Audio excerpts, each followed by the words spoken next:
पैसा हम बचाएंगे ना, वो और ज़्यादा अच्छे तरह उत्सव मनाने में हम लगा सकते हैं।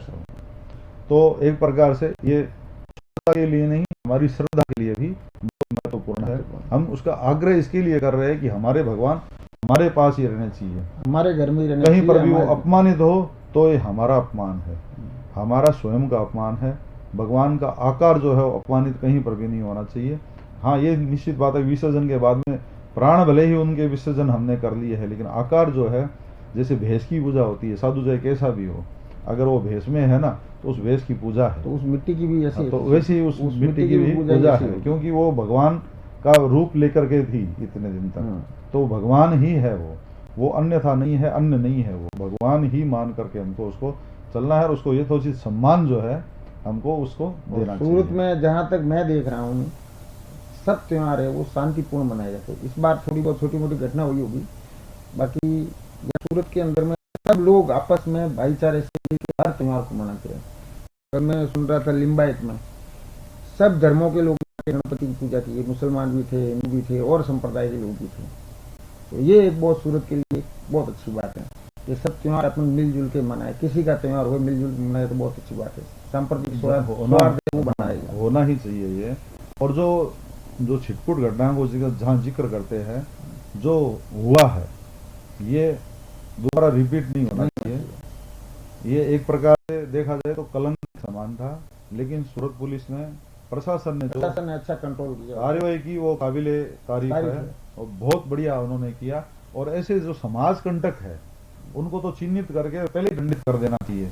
ऐसी सोच ही क्यों आए कि किसी का त्योहार है, क्यों उसके अंदर हम विघ्न डाले, क्यों हम किसी प्रकार से अड़चन डाले। हर धर्म में रहता है कुछ संकीर्ण मानसिकता के लोग रहते हैं। ऐसे संकीर्ण मानसिकता के लोगों को, उस धर्म के लोगों को सोचना चाहिए कि हमारे धर्म में ऐसे क्यों है, क्योंकि इससे धर्म बदनाम होता है। धर्म के ऊपर उंगली उठती है, व्यक्ति के ऊपर थोड़ी उठ रही है। सबसे बड़ी चीज तो वह धर्म जो है वो बदनाम हो रहा है उसका। अगर बच्चा गलती करता है तो सबसे बड़ा दोष उसके अभिभावकों का, पेरेंट्स का होता है कि आपने सिखाया नहीं। तो दूसरा नंबर पे आएगा समाज और तीसरे नंबर पे धर्म आ जाएगा कि भाई तुमने क्या सिखाया है, इनको यही सिखाया है, लड़ाई झगड़ा सिखाया है क्या। तो वो नहीं होना चाहिए। जो भी व्यक्ति इस तरह की संकीर्ण मानसिकता के है तो उस समाज के बड़े बुजुर्गों को चाहिए कि उसको जल्दी से जल्दी उसको ठीक करे, क्योंकि ऐसे जो समाज कंटक है वो सौहार्द के लिए अत्यंत ही खराब है। विमनस्यता का स्थान कहीं पर भी नहीं होना चाहिए। और क्यों ऐसी संकीर्णता, क्यों, किस लिए? सर्वधर्म संभाव की एक तरफ हम बात करते हैं, भारत की धर्मनिरपेक्षता की हम बात करते हैं, दूसरी तरफ हम ऐसा कुकृत्य करते हैं, तो इससे घृणास्पद, इससे ज्यादा शर्मजनक बात कुछ भी नहीं है। और प्रशासन के लिए आप क्या कहना चाहेंगे इस मामले में? प्रशासन, इस बार तो प्रशासन, गृह मंत्री जी का जो योगदान था, गृह मंत्री जी ने वो जो घटना हुई थी उस पर बहुत त्वरित कार्रवाई की थी, और उन्होंने वहाँ उसी मंडप में आगे पूजा भी की थी, और उन्होंने बोला था कल का सूर्य मैं नहीं उगने दूंगा। और उन्होंने सब जितने भी आरोपी थे वो भी देखने लायक नहीं थे, मैंने भी वीडियो देखी थी उनकी, इस टाइप से उनको लाके डाला है। तो वो बहुत सराहनीय कार्य किया है। और उसके बाद से प्रशासन पूरा अलर्ट है। अभी भी जितने भी पुलिस थाने हैं, जितने भी विस्तारों से गणपति के लिए जो ये यात्राएं निकल रही है, जो गणपति विसर्जित होने के लिए जा रहे हैं, पुलिस सब तरह मौजूद है और आराम से कोई भीड़ भाड़, कोई गलती हुए बगैर सब निकल रहे हैं गणपति और अच्छे से जाते हैं। और सामाजिक जितनी संस्थाएं हैं, संस्थाओं ने भी अच्छी रास्ते की, पानी की, नाश्ते की, सबकी व्यवस्था की है, वो भी काबिल तारीफ है। कई संस्थाएं, हमारे राजस्थान की भी संस्थाएं हैं काफ़ी, जो मैंने देखा है काफ़ी जगह पे उनकी नाश्ते की, पानी की, सबकी व्यवस्था करके रखी है उन्होंने, और वो अभी भी कर ही रहे। शाम तक जब तक गणपति का ही होगा सब चलता रहेगा। सामाजिक संस्थाओं का विसर्जन के दौरान बहुत बड़ा योगदान है, महत्वपूर्ण योगदान है। धार्मिक संस्थाओं को बहुत महत्वपूर्ण योगदान है। और पूरे रास्ते पे आप देखोगे चाय पानी नाश्ता अलग अलग तरीके से, अलग अलग प्रकार से लोग सेवा कर रहे हैं और आग्रह पूर्वक सेवा कर रहे हैं कि आप लीजिए, ये लीजिए, ग्रहण कीजिए। तो ये बहुत बड़ी बात है। बड़ी बात है। पानी है, समोसा है, कचौरी है, ठंडा है, छाछ है, सब जगह वितरित की जा रही है। कम से कम यहाँ सारा दरवाजा से लगा के मजूरा गेट तक देखो, नहीं स्टाल है, जगह भी नहीं है। सही बात है, और ये होना भी चाहिए। त्योहार हम सभी का है, जो सामाजिक संस्थाएं हैं उनका एक सूरत प्रकार में तो से ललित जी बहुत क्या है, सामाजिक संस्थाएं बहुत सक्रिय है, जागरूक है, कहीं पे भी हो। मैं यहाँ कोरोना के टाइम आया था, उस टाइम भी यही स्टूडियो में मैं इंटरव्यू किया था। उस टाइम में ये सामाजिक संस्थाएं सब जो है, ये मेरे हिसाब से उस टाइम कोरोना के टाइम में वो पहला इंटरव्यू किया था। उसके बाद में जितनी सामाजिक संस्थाएं सक्रिय हुई है और कोरोना में जो काम सूरत में किया है वो ऐतिहासिक है। इन पूरी दुनिया, भारत के अंदर में ऐसा काम नहीं हुआ था जितना सामाजिक संस्थाओं ने सहयोग किया प्रशासन के साथ मिलकर, और अभी भी है। प्रशासन के साथ मिलकर जो गणपति विसर्जन के लिए जा रहे हैं, जो श्रद्धालु साथ है, उनको मनवार करके बुला बुला के नाश्ता चाय पानी करवा रहे हैं। सही बात है, बहुत ये होना ही चाहिए। कोरोना काल में हमने सबने देखा था कि बहुत ही सुंदर कार्य लोगों ने किया। यहाँ पे कोई भूखा न सोए, मतलब जो भगवान का जो काम है, हम संघ के अंदर प्रार्थना के एक लाइन है, तोदिया ये कार्या ये बद्धा कटियम शुभामासी संदेही तत्पूर्तये, कि हे भगवान हम तेरे कार्य के लिए कटिबद्ध है, तुम्हारा काम जो है वो करने के लिए हम कटिबद्ध है। परम श्रद्धेय स्वामी जी श्री राम सुखदास जी प्रार्थना सुबह करवाते थे तो वो एक वाक्य बोलते थे, कर प्रणाम तेरे चरणों में अब लगता हूँ तेरे काज, पालन करने की आज्ञा से तब नियुक्त होता मैं आज, अंतर मन में स्थित रहकर मेरी बागडोर पकड़े रहना, निपट निरंकुश चंचल मन को सावधान करते रहना। मतलब कि वो हमारे जो संत जन है, हमारे जो विद्वत जन है, हमारे जो परम पूज्य जो है, उन्होंने हमको एक ही चीज सिखाई है कि हम परमात्मा का कार्य कर रहे हैं। कर प्रणाम तेरे चरणों में, तुम्हारे चरणों में प्रणाम करके तेरे काज, तुम्हारे ही काम में लगता हूं, मेरा काम कुछ नहीं है। जो आप करवा रहे हो हे परमेश्वर, शुभ हो, सबके लिए मंगलप्रद हो, सबके लिए कल्याणकारी हो, ऐसा काम मेरे से आप करवाइए। यहाँ पे स्वार्थ की मानसिकता जो है इस देश के अंदर बहुत न्यून रही है। खाली आजीविकोपार्जन के लिए यहाँ पे काम नहीं किया जाता है। मंगल कार्य, कल्याणकारी कार्य यहाँ पे लोग करते आए हैं, तभी बोलते हैं कि ये तुम्हारा काम है, तुम्हारे काम के लिए मैं नियुक्त हुआ हूँ। मैं करता नहीं हूँ, मैं खाली एक दृष्टा हूँ, मैं खाली देख रहा हूँ, आपके द्वारा नियुक्त आपका एक दास हूँ, ऐसा मन के अंदर विचार रहता है। और ऐसी ही अवधारणा से सूरत की समस्त सामाजिक संस्थाएं जो है ओतप्रोत है, वो इस रंग में रंगी हुई है और सबका कल्याण करने के लिए वो सदैव तत्पर है। ये बहुत बढ़िया बात है। और सेवा का मौका यहाँ जो भी बाहर से जो भी हमारे उत्तर भारतीय लोग हैं या दूसरे लोग हैं, उनको सेवा का मौका मिले, वो उस सेवा का इंतजार करते हैं। और खाली यहाँ सूरत में आके कमाने का ही वो नहीं है, कमाने के साथ में जो कमाई होती है उसमें विसर्जन कैसे हो, विसर्जन करने के लिए भी यहाँ सब, कोई भी ऐसा परिवार मेरे हिसाब से नहीं होगा, भले जिसके पास बड़ा है बड़ा विसर्जन करता है, छोटा है छोटा, समाज सेवा के लिए विसर्जन करता है।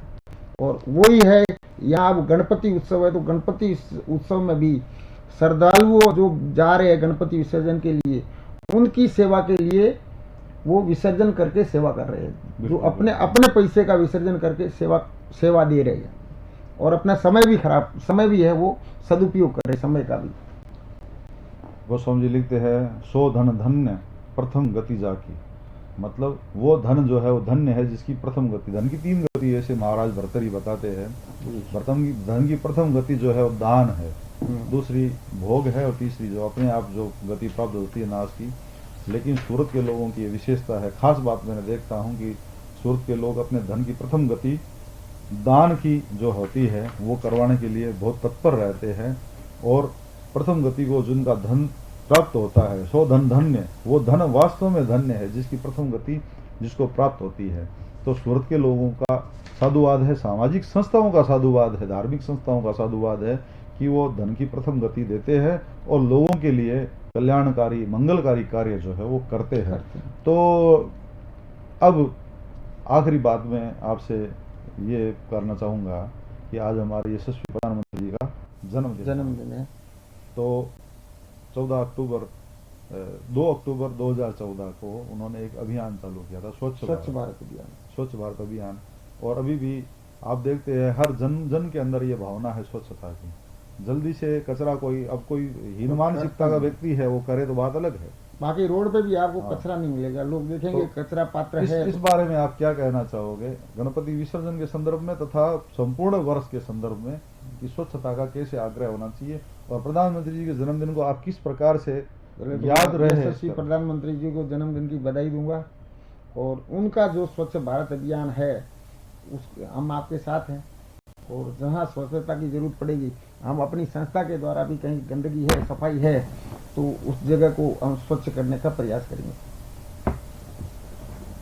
हम लोगों के दिलों में जगह बनाए, ये है हमारी सोच होनी चाहिए, ऐसी हमारी इच्छा होनी चाहिए, क्योंकि व्यक्ति जो है मरण धर्मा शरीर है, इसके साथ में उत्पन्न होता है, मृत्यु निश्चित है सभी की, लेकिन दूसरों के दिलों के अंदर हमारी छवि अच्छी हो, ऐसा हमको प्रयास करते रहना चाहिए।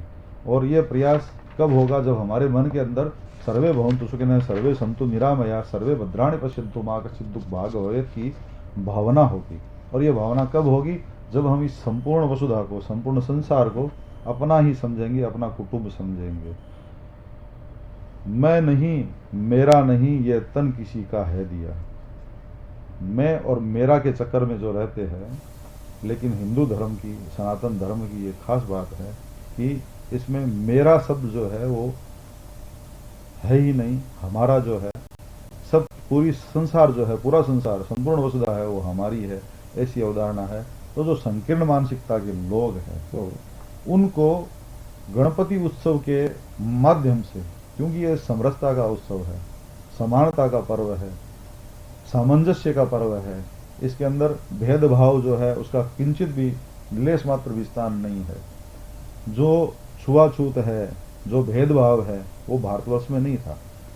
उदाहरण दे दूंगा अगर आपको, कोई ऐसे बोले कि नहीं पुरातन काल में था, शास्त्रों में था, तो बिल्कुल नहीं था। आप देखिए रामायण काल की अगर हम बात करें तो उस समय का सबसे बड़ा गुरुकुल था महर्षि वशिष्ठ का, जिसमें भगवान राम शिक्षा प्राप्त किया, और उसी के समकक्ष गुरुकुल था महर्षि वाल्मीकि का। तो दोनों समकक्ष गुरुकुल थे। महर्षि वाल्मीकि के गुरुकुल के अंदर भगवान राम के पुत्र जो है लव और कुश शिक्षा प्राप्त कर रहे हैं, महर्षि वशिष्ठ के यहाँ पे भगवान राम स्वयं शिक्षा प्राप्त कर रहे हैं। अब देखने वाली बात यह है कि महर्षि वशिष्ठ के यहाँ न सिर्फ भगवान राम बल्कि निषाद राज गुह है, जो मल्लाहों का राजा है, मल्लाहों का राजा जिसको भगवान ने बनाया है वो मल्लाह है, वो भी उनके साथ भी सहपाठी है, दोनों एक साथ में शिक्षा ग्रहण करे। भगवान जब जाते हैं वनवास के अंदर तब उससे मिलते हैं मित्र के समान, गले मिलते हैं उससे, उसको अपने बराबर बिठाते हैं। तो जातिगत भेदभाव का कहीं पर भी स्थान नहीं था। ये तो यवन जब यहाँ पे आए तब उन्होंने जो है ये हमारे मन के अंदर मानसिकता भर दी कि तब वो ऐसा था। आप देखिए महर्षि वाल्मीकि जो थे उनका कुल जो था वो शूद्र वर्ण से थे, लेकिन बाद में महर्षि की उपाधि उनको दी गई, और उनके गुरुकुल के अंदर लव और कुश ने शिक्षा प्राप्त की थी। तो कहीं पर भी, और तीसरा जो बड़ा गुरुकुल था वो महर्षि विश्वामित्र का था, वो क्षत्रिय थे जाति से। तो आप संपूर्ण अगर रामायण के अंदर देखेंगे तो कहीं पर भी जातिगत भेदभाव का कोई भी स्थान नहीं था। महाभारत काल में भी अगर देखेंगे वही धारणा, वही की वो चीज मिलेगी। संदीपनी के गुरुकुल में सभी वर्ण के लोग शिक्षा प्राप्त करते थे। ऐसा कहा जाता है कि द्रोणाचार्य ने एकलव्य को जो है वो मना कर दिया था, लेकिन उसका कारण था कि वहां पर द्रोणाचार्य जो है वो खाली एक राजवंश के लिए, कुरु राजवंश के लिए ही नियुक्त थे। तो कुरु राजवंश के अतिरिक्त कोई भी व्यक्ति वहां पे, द्रोणाचार्य का पुत्र स्वयं अश्वत्थामा और उसके अलावा कुरु राजवंश के अतिरिक्त कोई भी व्यक्ति, चाहे वो क्षत्रिय हो चाहे कोई भी हो, वो शिक्षा वहां पे ग्रहण नहीं कर सकता था। वो बाध्यता थी, इसलिए उन्होंने उसको मना किया था, नहीं तो वो मना नहीं करते। अब आप जाओगे, अगर भीष्म पितामह के गुरु कौन थे तो वो भगवान परशुराम थे। द्रोणाचार्य गुरु कौन थे तो भगवान परशुराम थे। तो हर जगह आप देखोगे कर्ण को भी भगवान परशुराम ने शिक्षा दीक्षा दी थी। और अब जब कर्ण के साथ में आता है तो बोले कि वो सारथी का पुत्र था, लेकिन दुर्योधन ने उसको राजा बनाया था। तो क्यों बनाया? क्योंकि समानता का वहां पे अधिकार था, सभी जो है वो समान थे और हर व्यक्ति समान रहे, ये हमेशा हमारे शास्त्रों में लिखा है। जब हम मंत्र बोलते हैं खाने से पहले सहना भवतो सहनो भुनक्तो सह वीर्यम करवा है वह, तेजस्नावधिवतु महाविद्विषा वह हम बोलते हैं, हम हमेशा समानता का ही आग्रह करते हैं। हिंदवै सहोदरा सर्वे न हिंदू पतितो भवेत, मम दीक्षा हिंदू रक्षा मम धर्म समानता। हम समानता के अंदर विश्वास करने वाले हैं। लेकिन बाद में कालांतर में यहाँ पे विधर्मी आए, बाहर से जो आए और अंग्रेज जो आए, उन्होंने फूट डालो राजगरों के अंतर्गत हमारी जो समानता है उसको विखंडित किया और छुआछूत को हमारे बिना मतलब हमारे धर्म में घुसेड़ दिया। लेकिन छत्रपति महाराजा शिवाजी और लोकमान्य बाल गंगाधर तिलक जी ने इसको बाहर करने के लिए एक गणपति उत्सव का प्रारंभ किया, प्रादुर्भाव हुआ। तो समानता की दृष्टि से, सामंजस्य की दृष्टि से इसका बहुत महत्व है। इस संदर्भ में आप दर्शक मित्रों को क्या कहेंगे? सूरत के अंदर तो देखो यहाँ जो है ये गणपति उत्सव मनाते, इसमें तो सभी सब कोई जात पात देख के तो मनाते नहीं है, सब एक साथ मिलके मनाते हैं। और मैंने यहाँ नहीं देखा है कोई भी ये असमानता है, वो नहीं आ रहे, वो नहीं है, छुआछूत की यहाँ तो कोई ऐसी गणपति उत्सव में तो विशेष नहीं रहता है कोई, और रहना भी नहीं चाहिए।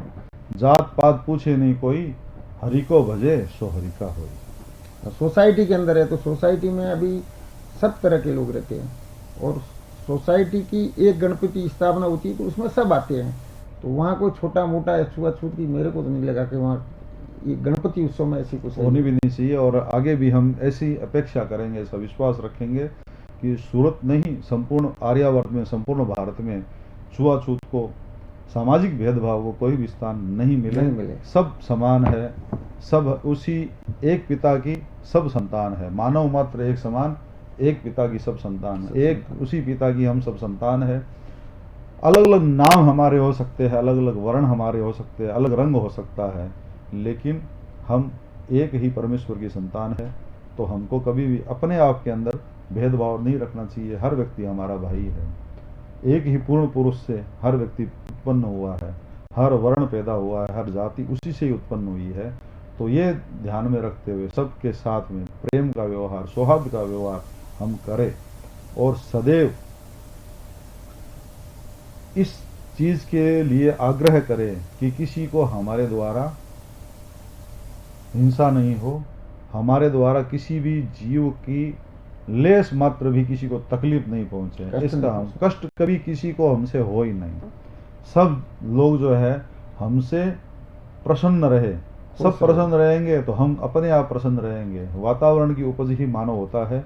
हमारे चारों तरफ वातावरण अच्छा रहे और जो वातावरण को खराब करते हैं उनको चिन्हित करके उनको दंडित किया जाए, उनको समाज से अलग कर दिया जाए, ऐसी धारणा हमारी होनी चाहिए। मंत्र है सर्वे भवन्तु सुखिनः। हाँ, तो सर्वे भवन्तु सुखिनः, सर्वे सन्तु निरामया, सर्वे भद्राणि पश्यन्तु मा कश्चित् दुःख भाग् भवेत्। सभी प्रसन्न रहे, सभी सुखी रहे, सभी निरोगी रहे, सबकी काया जो है वो सदैव प्रसन्नचित रहे, सबका मन प्रसन्नचित रहे, सब प्रसन्न रहे। इसी अवधारणा के साथ में मैं हिंद टीवी के माध्यम से सभी दर्शकों को गणपति विसर्जन के इस पावन पर्व पे भगवान श्री गणेश की कृपा हम सब पे बनी रहे, ऐसी बारंबार विनम्र प्रार्थना गणपति के चरणों में करते हुए आप सभी को पुनः पुनः शुभकामनाएं प्रेषित करता हूँ।